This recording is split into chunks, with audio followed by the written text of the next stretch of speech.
Hello বন্ধুরা, welcome to vision for study. বন্ধুরা, তোমাদের জন্য দারুণ একটা ভ্যাকেন্সি নিউজ নিয়ে চলে এসেছি। হ্যাঁ বন্ধুরা, আমরা এত রিলস বিভিন্ন রকমের যে আইপিএস আইএস যে ভকাল দেখতে পাই না, সে আইপিএস আইএস অফিসার কোথা থেকে হয় সেটা হচ্ছে UPSC, union public service commission. এই ইউপিএসসির পাবলিকেশনের তরফ থেকে ভ্যাকেন্সি প্রকাশিত হয়েছে, সেটা হচ্ছে আইএস আইপিএস। এবং এই ইউপিএসসি প্রতি বছর তোমাদের এক্সাম কন্ডাক্ট করে এবং প্রতি বছর আইএস আইপিএস আইএফএস প্রতিটা তোমাদের কতগুলো পোস্ট হয় সমস্ত কিছু এই ভিডিওর মাধ্যমে তোমরা পেয়ে যাবে। আমরা দেখে নেব যে এই ইউপিএসসি পরীক্ষার শিক্ষাগত যোগ্যতা কত লাগবে, এজ কীরকম, তোমরা কতগুলো পরীক্ষায় অ্যাটেম্প্ট করতে পারবে এবং কত পরীক্ষা তোমরা দিতে হবে, এর এক্সাম প্যাটার্ন কি, তার সঙ্গে লাস্টে তোমাদের ডিটেলস সিলেবাস সহ তোমাদের কত বিগত বছরে কাট অফ যায়, সমস্ত কিছু আমরা এই ভিডিওর মাধ্যমে আলোচনা করব। আমরা তার আগে আমরা চলো দেখে নিই এই ইউপিএসসিটা কি। ইউপিএসসি হচ্ছে তোমাদের যে বিডিও অফিস থাকে, সেই বিডিও যেমন আমাদের ডাব্লিউবিসিএস এর সব থেকে বড় পোস্ট ওয়েস্ট বেঙ্গলের মধ্যে, ঠিক তেমনি সেন্ট্রাল গভর্নমেন্টের ইউপিএসসির মাধ্যমে সব থেকে বড় পোস্টে যাওয়া যায়, সেটা হচ্ছে আইএস আইপিএস। এবং আলাদা যে সিভিল সার্ভিসের বিভিন্ন রকমের পোস্ট সেই ইউপিএসসির তরফ থেকে যাওয়া যায়। আর এই সব থেকে ভালো জিনিস কি জানো, এরা প্রতি বছর এক্সাম কন্ডাক্ট করায় এবং এক বছরের মধ্যে এদের ফুল প্রসিডিউর তোমার কমপ্লিট হয়ে যায়। মানে তুমি যদি ভালোভাবে প্রিপারেশন নিতে থাকো, এক বছরের মধ্যে তোমার ইউপিএসসি কন্ডাক্ট করে জব পেয়ে যাবে। তাহলে দেখে নেব, চলো ডিটেলস আলোচনা। আমরা প্রথমেই দেখো, এই দেখো ফর্ম ফিল আপ শুরু হয়ে গেছে অলরেডি। তোমার 22 তারিখ থেকে এদের অফিসিয়াল ওয়েবসাইটে ফর্ম ফিল আপ শুরু হয়ে গেছে। এবারে এর লাস্ট ডেট হচ্ছে 11 তারিখ। তোমরা দেখে নাও তোমরা কোথা থেকে ফর্ম ফিল আপ করবে, ডিটেলস আমি বলে দেব।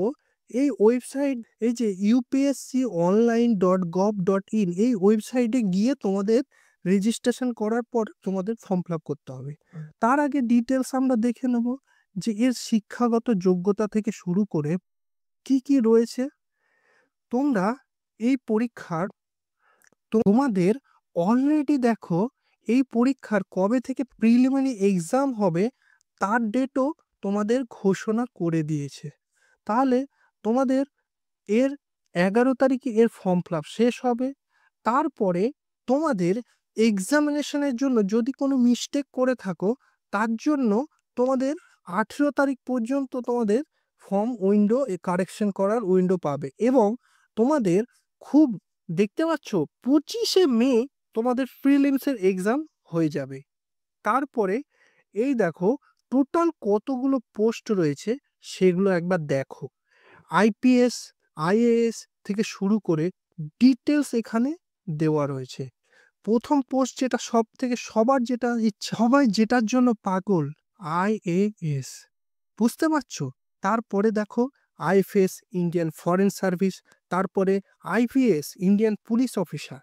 তাহলে এই যে এই আইএএসটা কি না, তোমাদের গ্রামে বলে না যে ম্যাজিস্ট্রেট মশাই, সেই ম্যাজিস্ট্রেট মানে তোমাদের বিডিও অফিসের উপরে তোমাদের ডিএম সাহেব হয়, এসডিএম হয়, সেই পোস্টগুলো তোমাদের এই ইউপিএসসির থ্রুতে তোমরা পাবে সেই পোস্টের চাকরি। তাহলে বুঝতে পারছো টোটাল কতগুলো পোস্ট। দেখে নাও টোটাল 23খানা পোস্ট, বুঝতে পারছো। এইবারে এর ভ্যাকেন্সি কত রয়েছে সেটা দেখব। এর ভ্যাকেন্সি দেখো টোটাল 979টা ভ্যাকেন্সি রয়েছে। এরপরে চলো আমরা দেখে নিই যে তোমাদের পরীক্ষা কোথায় কোথায় দিতে পারবে সেইটা দেখে নাও। তোমাদের প্রিলিমসের সেন্টার তোমার নিজের এলাকাতেই পেয়ে যাবে। এই দেখো, এই যে তোমাদের লোকেশনগুলো দেওয়া রয়েছে এর মধ্যেই তোমরা সেন্টার পেয়ে যাবে। আমাদের যারা ওয়েস্ট বেঙ্গল থেকে দেখো, তোমাদের কলকাতাতে রয়েছে, এবার বুঝতেই পারছো, যার যেখানে সুবিধা সেইখানেই তোমরা পেয়ে যাবে। তোমাদের যারা আগে ফর্ম ফিল আপ করবে তাদেরকে প্রেফারেন্স আগেই সিট দিয়ে দেবে। এইবারে আসি তোমরা মেন পরীক্ষা। মেনের জন্য তোমাদের কিন্তু এই দেখো, তোমাদের এই লোকেশনের মধ্যেই তোমাদের পরীক্ষা হবে। তার মধ্যে দেখো ওয়েস্ট বেঙ্গলে দেখো কলকাতাও রয়েছে। তাহলে এরপরে চলো আমরা দেখে নেব যে এদের কোয়ালিফিকেশনের এজ কি লাগে। দেখো, এইটা সকলে জানো, গভর্নমেন্ট এক্সামের যে ক্রাইটেরিয়া, যে ইন্ডিয়ান হতে হবে, তাছাড়া এই সাবজেক্ট অফ নেপাল, এই যে ক্রাইটেরিয়া, এগুলো সব গভর্নমেন্ট এক্সামে যেমন হয় এইখানেও সেইভাবে প্রযোজ্য।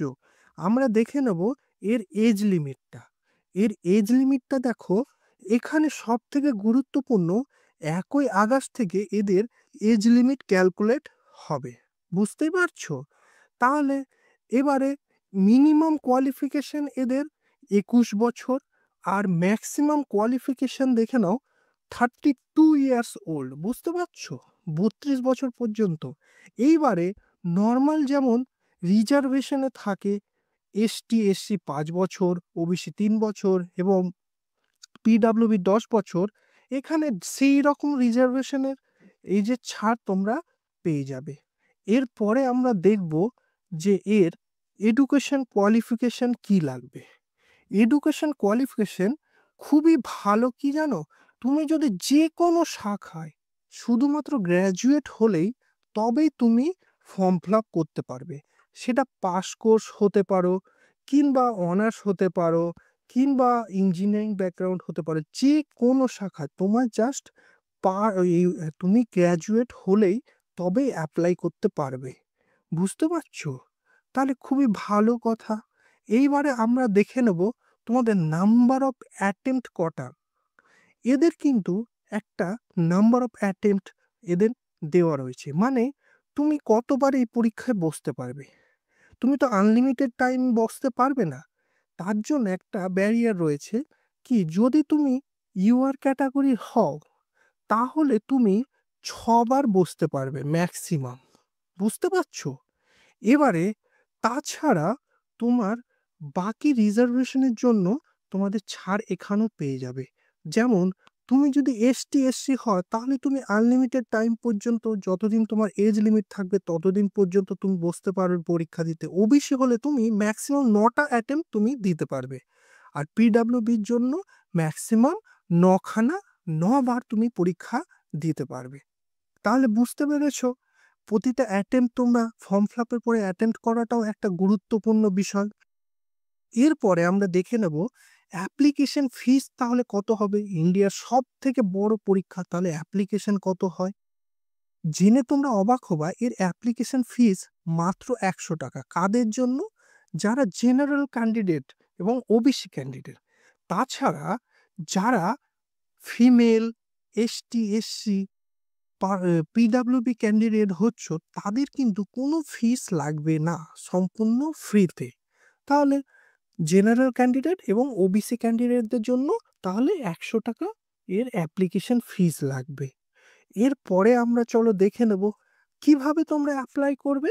না, এই যে প্রথমে তোমরা ইউপিএসসি online.gov.in এই ওয়েবসাইটে গিয়ে রেজিস্ট্রেশন করবে, তারপরে তোমরা অ্যাপ্লাই করবে।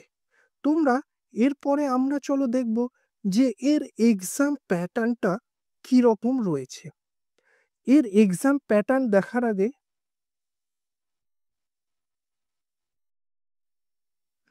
তাহলে এর এক্সাম প্যাটার্ন কি রয়েছে, না, তোমরা এর দুটো প্যাটার্নে এক্সাম হয়।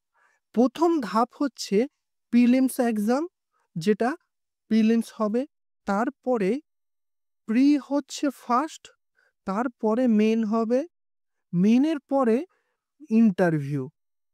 বুঝতে পারছো? তোমার এই 3টে ধাপে এদের এক্সাম। তাহলে আমরা ডিটেলস চলো দেখে নিই। প্রিলিমসের জন্য প্রথমেই তোমাদের ডেটও দিয়ে দিয়েছে, মে মাসে পরীক্ষা হয়ে যাবে। প্রিলিমসের টোটাল দুটো পেপার থাকবে। এক হচ্ছে জিএস, যেটা যেটা 200 মার্কস হবে টোটাল তোমার। তারপরে আর একটা পেপার সেটা হচ্ছে সিস্যাট। এইবারে জিএসটা কি দেখে নি। তোমাদের প্রতিটা কোশ্চেনের ক্ষেত্রে তোমাদের 1/3 নেগেটিভ মার্কস তোমাদের থাকবে। জিএসটা বলতে গেলে তোমার 100টা এমসিকিউ থাকবে আর 2 ঘন্টা সময় থাকবে। পুরো অপশন চুজ করে তুমি পুরোটা পরীক্ষা দিতে পারবে। তাহলে এক একটা কোশ্চেন 2 মার্কস করে, তাহলে 200 নম্বরের পরীক্ষা। আর সেম সিস্যাটে কিন্তু তোমার টোটাল 80টা করে প্রশ্ন থাকবে। এই 80টা প্রশ্ন আর তোমার 2 ঘন্টা সময় সিস্যাটও পেয়ে যাবে। কিন্তু সিস্যাটে তোমার কোনো রকম নম্বর যোগ হবে না। প্রিলিমসে কোয়ালিফাইড করবে শুধুমাত্র এই ফার্স্ট জিএস এর ভিত্তিতে।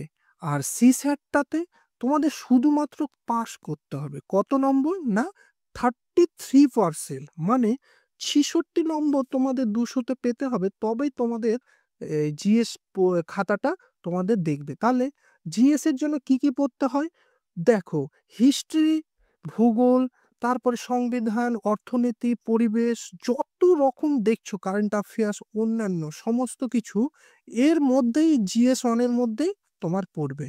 আর তাছাড়া সিসেটটা কি, সিসেটটা হচ্ছে তোমার কম্প্রিহেনশন রিডিং থাকবে, লজিক্যাল রিজনিং থাকবে, অ্যানালাইটিক এবিলিটি, অঙ্ক থাকবে 10th লেভেল, আর ডাটা ইন্টারপ্রিটেশন এবং ডিসিশন মেকিং। এই যে এই কটার আন্ডারেই তোমার 80টা কোশ্চেন থাকবে, যেটা তোমার 200 মার্কসের।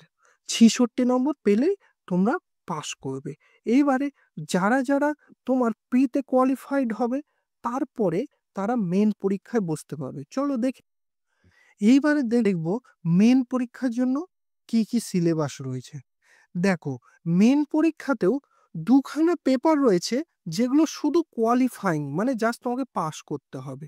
এইটার মধ্যে পেপার 1, যেটা আমাদের ইন্ডিয়ান যে 22খানা ল্যাঙ্গুয়েজ হচ্ছে, তার মধ্যে যে কোনো একটা ল্যাঙ্গুয়েজ তোমরা চুজ করতে পারো।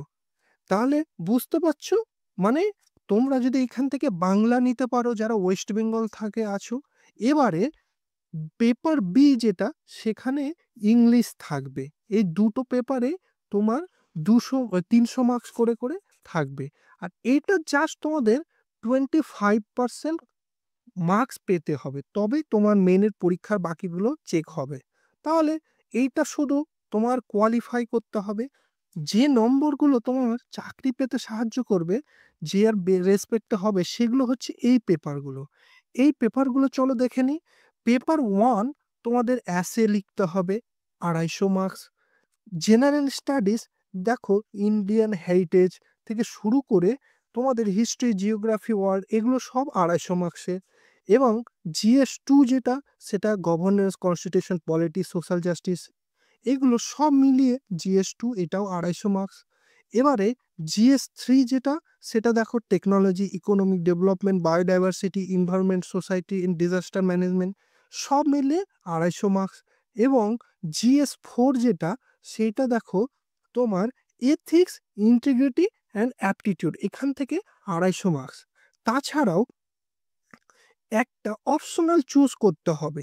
আমাদের ঠিক যেমন ডাব্লিউবিসিএস, আমাদের সব থেকে খবর কি জানো, 2025-এ যখন আপকামিং যেটা আসবে, সে 25-এও কিন্তু ডাব্লিউবিসিএস সেম ইউপিএসসির মতোই পরীক্ষা দিতে হবে তোমাদের একই। তাই তোমরা অবশ্যই দেখে নাও ভালোভাবে। তাহলে নেক্সট আমরা দেখব যে অপশনাল কি। তোমার অপশনালে দুটো পেপার, পেপার 1, পেপার 2, এই টোটাল মিলিয়ে অপশনাল কি কি সাবজেক্ট নিতে পারবে।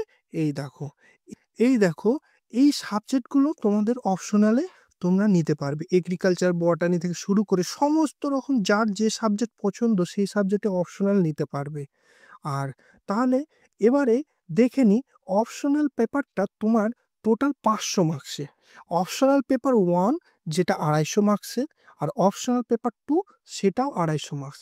তাহলে টোটাল কত হলো দেখো, টোটাল তোমাদের 1750 মার্কস হলো। আর তার সঙ্গে তোমাদের ইন্টারভিউ হবে 275 মার্কসের। তাহলে টোটাল হবে ফাইনাল মেরিট লিস্ট, যেটা একদম সিলেকশনের আগে যেটা বেরোবে, সেটা হবে 2025 মার্কসের সিলেকশন। আমরা এবারে দেখব তোমাদের কাট আপ কত যায় সেইটা প্রিভিয়াস তোমাদের ওয়েবসাইট থেকে তোমরা সিলেবাসটা সমেত পুরো অফিসিয়াল নোটিফিকেশনটা পেয়ে যাবে। তোমরা আমার টেলিগ্রাম চ্যানেলেও এর অফিসিয়াল নোটিফিকেশনটা তোমাদের দিয়ে দেবো, ওখানে সমস্ত ডিটেল সিলেবাস দেওয়া রয়েছে। চলো আমরা দেখে নেব কাট আপ কত যায়। তাহলে আমরা এবারে দেখব ইউপিএসসি 2023-এর কাট আপ কত গেছে। দেখো 2023-এ কাট আপটা জেনারেলে 75 গেছিল, এটা আমি প্রিলিমসের বলছি। 200 মার্কসের মধ্যে 75 কাট আপ গেছে। ইডাব্লিউএস এ 68 কাট আপ গেছে। ওবিসিতে 74 কাট আপ গেছে। এই রকম কাট আপ যায়, খুব বেশি কাট আপ যায় না। কারণ দেখো 2023-এর কোশ্চেনটা খুবই হার্ড হয়েছিল। তাহলে এদের নর্মাল কাট আপ 80 থেকে 90-এর মধ্যেই যায়। 200-তে কিন্তু ভালো করে মনে রাখবে, মানে 45 থেকে 40%-এর মধ্যে নাম্বার পেলে তোমরা কোয়ালিফাইড। কিন্তু কোশ্চেন এতটাই টাফ হয়, তার জন্য বেশি নাম্বার পাওয়া যায় না। তবে ডিটেলস তোমরা ডেডিকেশন নিয়ে যদি পড়াশোনা করো, অবশ্যই তোমরা কোয়ালিফাইড হতে পারবে। তারপরে আমরা দেখব মেনে কত নম্বর পেয়েছিল। মেনে যে ইন্টারভিউ ছাড়া যেটা, সেটা হচ্ছে টোটাল মিলিয়ে 1750-এর মধ্যে তোমার জেনারেলে কাট আপ গেছিল 741 এবং ইডাব্লিউএস এ 706, ওবিসিতে 712। এইভাবে দেখে নাও, কাট আপ খুব বেশি যায় না, মানে বুঝতে পারছো। তোমাদের ভালোভাবে তোমরা যদি পড়াশোনা করো, ইজিলি তোমরা জব পেয়ে যাবে। তাহলে এবারে ফাইনাল সিলেকশন কত হয়েছে সেটা একবার দেখে নাও, তবেই তোমরা বুঝতে পারবে। এই দেখো জেনারেলে টোটাল 2025 নম্বরের মধ্যে 953 পেয়ে চান্স পেয়ে গেছে। ইডাব্লিউএস এ দেখো 923, ওবিসিতে দেখো 919। তাহলে তোমরা ডিটেলস বুঝে গেলে কত নাম্বার কিরকম কাট আপ যায়। তোমরা যদি তোমরা কোয়ালিফাইড হতে পারো, বুঝতে পারছো, ইন্ডিয়ান নাম্বার 1 জব তোমরা ক্র্যাক করে ফেলবে। তাহলে তোমরা ভালো করে প্রিপারেশন নাও। আর এই রকম স্টাডি রিলেটেড ভিডিও পেতে আমার চ্যানেলটা অবশ্যই সাবস্ক্রাইব করো এবং নোটিফিকেশনটা অন করে রাখো, যাতে তোমরা কারেন্ট জবের নোটিফিকেশন আমার চ্যানেল থেকে পেয়ে যাও। লাইক করে দিও। থ্যাংক ইউ বন্ধুরা।